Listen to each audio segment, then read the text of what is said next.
Are you paying for ChatGPT, Anthropic, or DeepSeek every month? What if I told you there's a way to cut the cost dramatically and still get the same or even better AI experience? In fact, I'm saving over €100 every single month just by switching to a free open source tool called Open WebUI. So, what exactly is Open WebUI?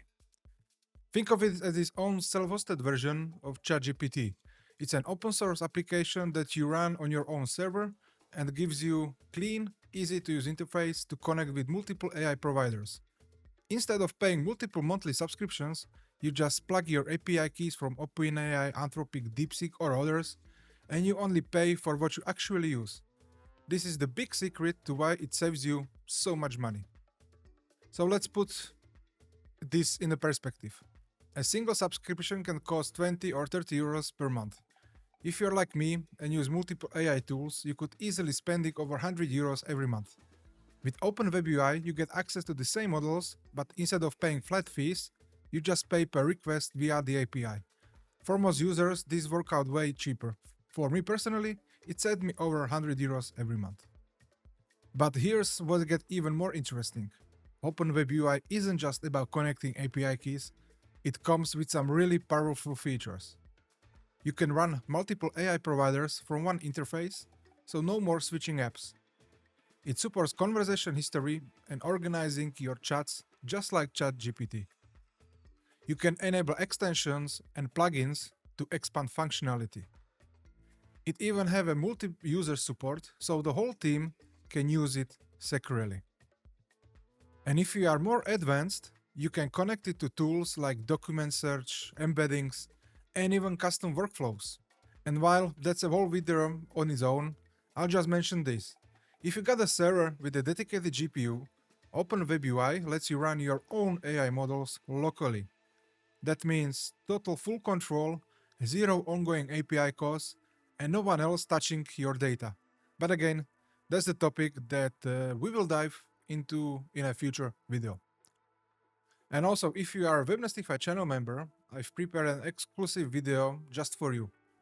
In it, I will show you how to integrate Open WebUI with Authentic, that's open source identity provider. This way, you can manage your access for your whole team with a single sign-on, strong authentication, and zero trust principles. If you want to take out your setup from powerful to enterprise-grade secure, make sure to join the channel membership and check out that members-only video.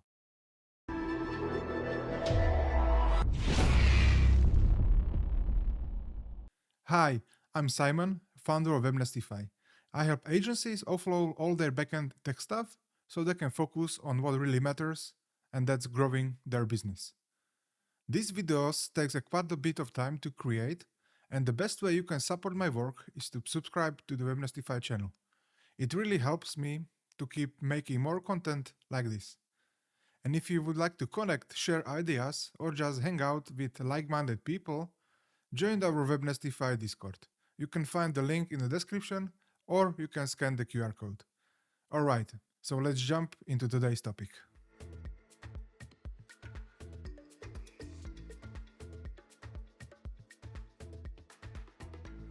Alright, so now it's time to deploy our Open WebUI application. If you don't know how we can get this Docker template, just go to Webnestify GitHub, where you can find all of the Docker templates that I will be using. You will find also many other applications there. And if you don't know how to get started, just watch the definitive self-hosting guide for 2025 that I published a couple days ago. This is our blueprint, and this is where everything will be from now on. Okay, so once you have your server with applications, feel free to use Terminal, or you can use Visual Code Studio, which is way better to manipulating with compose files and those kind of things. So once you have your Open WebUI app cloned or downloaded from my GitHub, all we need to do is to check the Docker Compose. And I already included most of the environment variables and some good standard security practices. by limiting port to listen only localhost because we are using a pangolin as a reverse proxy. Then we have some environment variables for authentic. This will be in a premium only video where I will show you how you can integrate Open WebUI with your authentic instance. And here we have PUID, PGID. This means it will be run as your own user, not as root, as standard. Then we will map the volumes. PWD means it will be in your current directory where your user is, so it can be /home/user. Then security option, no new privileges. We don't need this container to get any additional privileges if something happened. Then I put labels, Watchtower enable true. If you want to update your Docker containers all at once, you just deploy Watchtower and it will pick up this app because you specified that you want to keep it updating. Then restart policy unless stopped.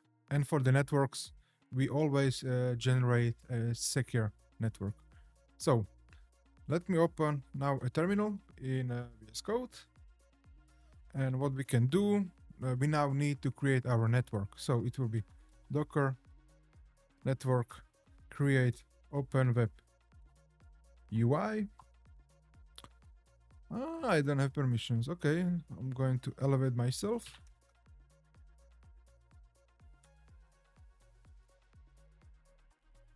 Let me elevate myself. User mode, AG, Docker.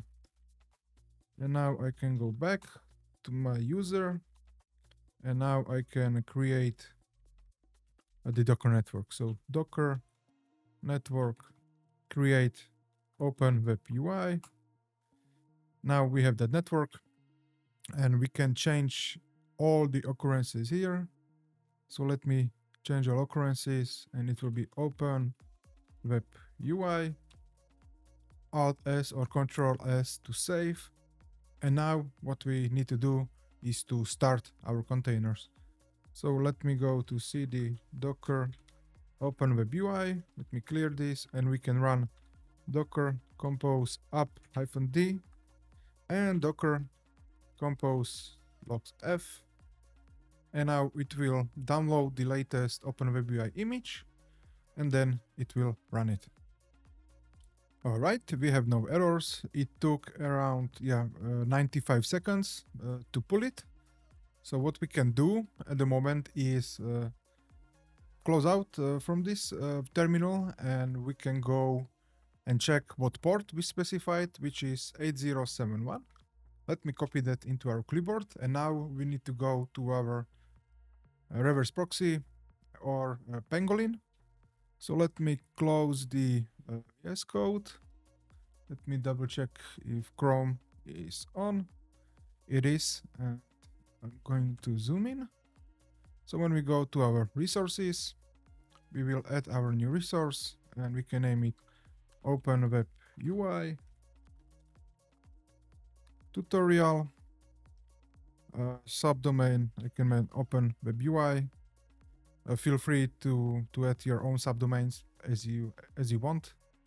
And for the method, which be HTTP, it will be localhost because we are running through local subnet.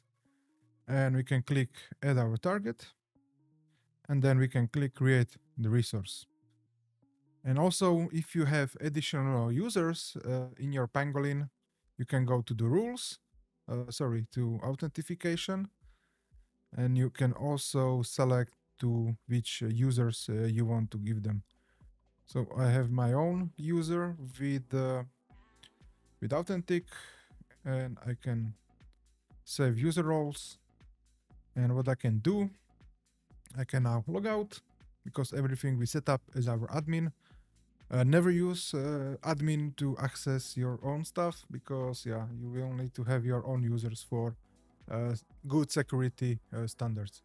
So I can log out and now I will log in through my authentic. And as you can see, now I can access the Open WebUI. You can open the resource and we can get started. And now you will need to create your administrative account. So you can name it Simon,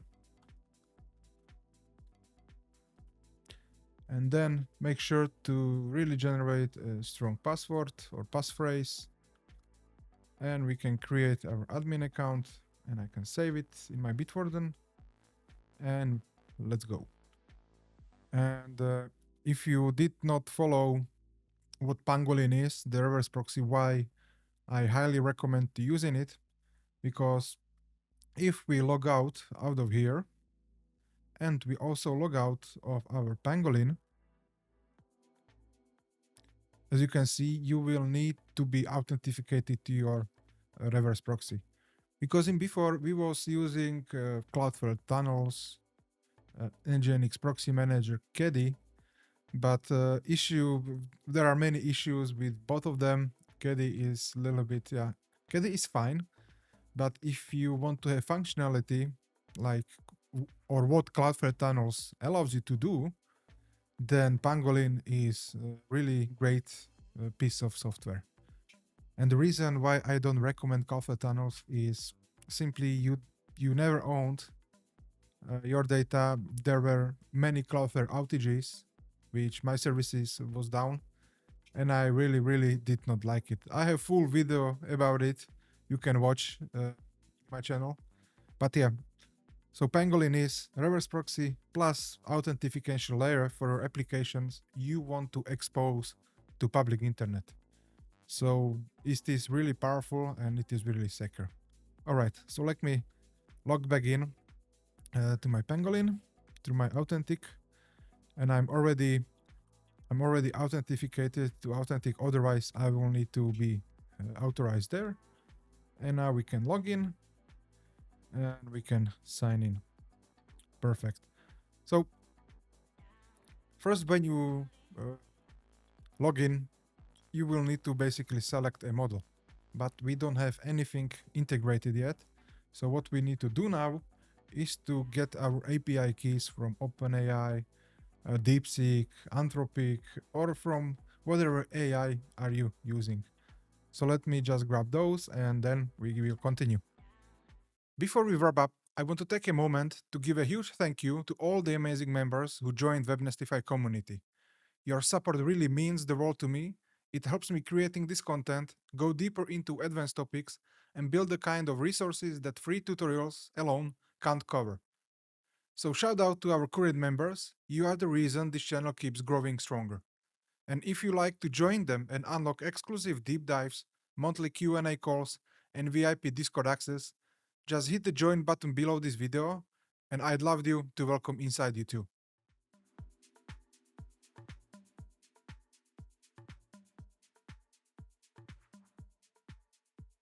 And now let me show you how much you can save by simply using the API key. So from the ChatGPT for the last 30 days, I only spent $9. And if I was paying subscription, I would spend $20 or even 200. So this is a tremendous amount of savings for me. And there are months that I'm using it barely. So let me check, for example, last 14 days. I use it a little bit more. It's $8. But if I go different, for example, in June, as you can see, in June, I've spent, I think, gonna be less than $2, only $1.66. Why I should keep paying the subscription fee where, I can use API key and hook it up to Open WebUI. So that's why I want to create this video, so you can save a lot and fortunately spend the money somewhere else, where is needed. And same also goes for the DeepSeek. I use it a couple times in a month and I spent only 5 cents. And I think is that this balance will never expire. And also when ChatGPT with OpenAI platform, you can get some credit grants that's per account. I'm not really sure how this works, if there are any codes. But when you go to the billing and you go to credit grants, as you can see, Some are there, but they will expire unless you use it. So yeah, that's completely up to you. And for now, let's integrate the ChatGPT and the DeepSeek to our Open WebUI.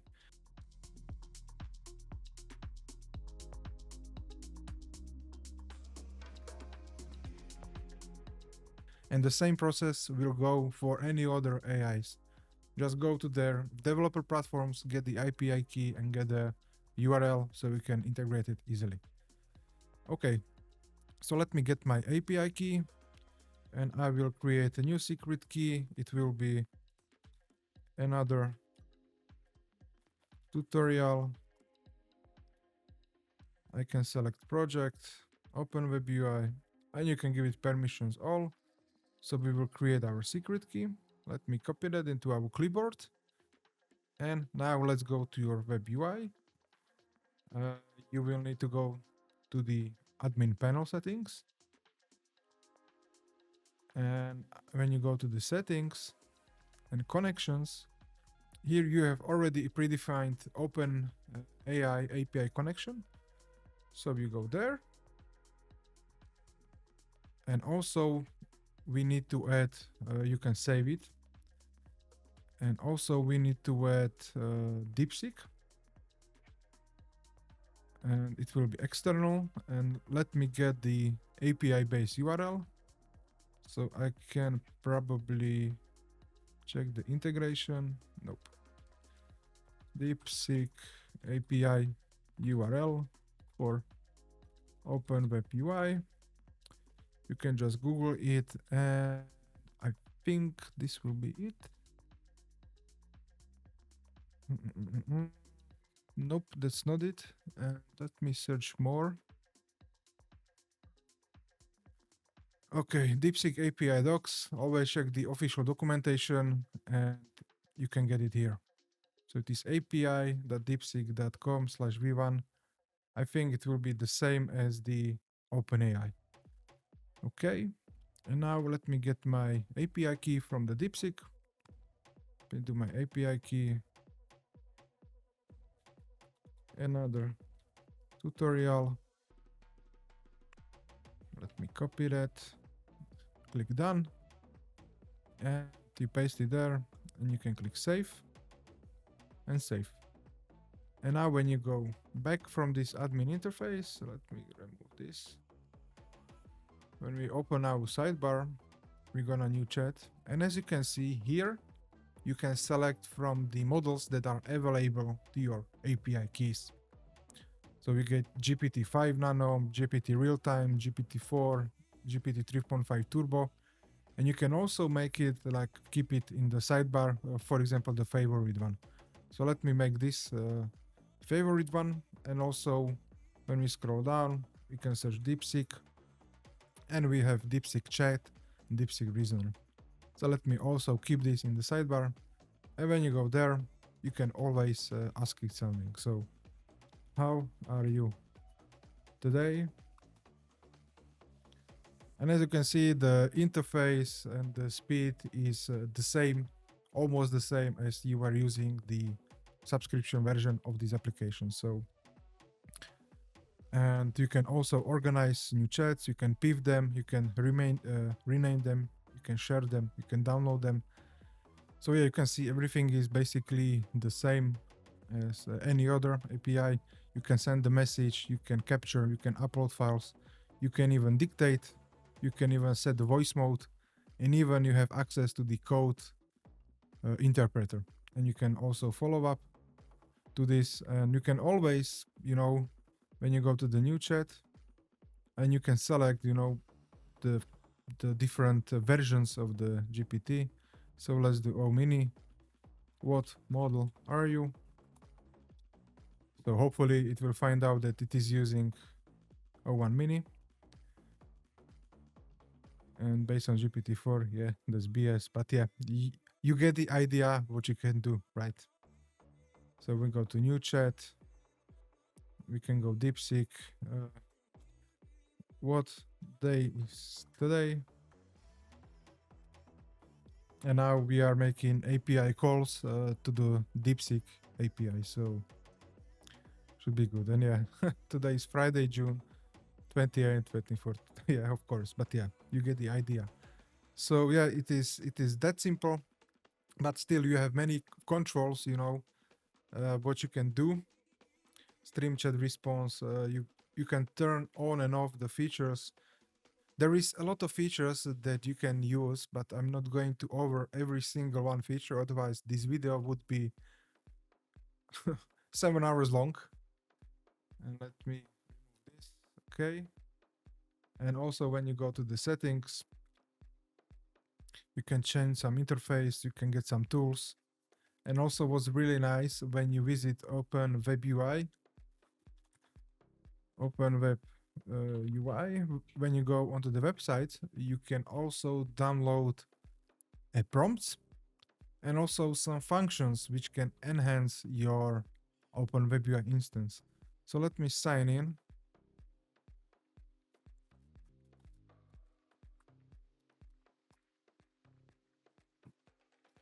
And don't want to save. Come on. Yeah, their website, it taking a lot of time to load. But as you can see, once you logged in into official Open WebUI website, you can search models, you can search for prompts, you can search for tools, and even functions. But it is really outside of the scope of this video. The main goal of this video is to get you familiar with the Open WebUI application and also to save you some money in the long run, because trust me, it will save you a lot.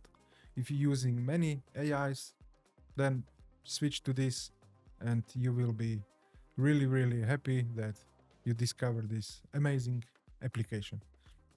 And another thing, you can also add your own internal AI. So if you have a server with a GPU, you can just put Olama into Docker Compose and you can use that. So, but yeah, again, that's outside of the scope of the video. But in the future, yes, I will show you how you can set Olama or your own AI and integrate it with the Open WebUI. Thanks so much for watching. I really hope this video helped you out. If you like to support my work and make sure to don't miss any future videos, the best way is to subscribe to the Webnestify channel. It really means a lot and it keeps me motivating to create more content like this. And don't forget to join our Webnestify Discord. The link is in the description, and also you can find the QR code on your screens. On our Discord, we share tips, tools, and have conversations about security, hosting, open source, and any other related stuff. So thank you for watching and see you in the next video.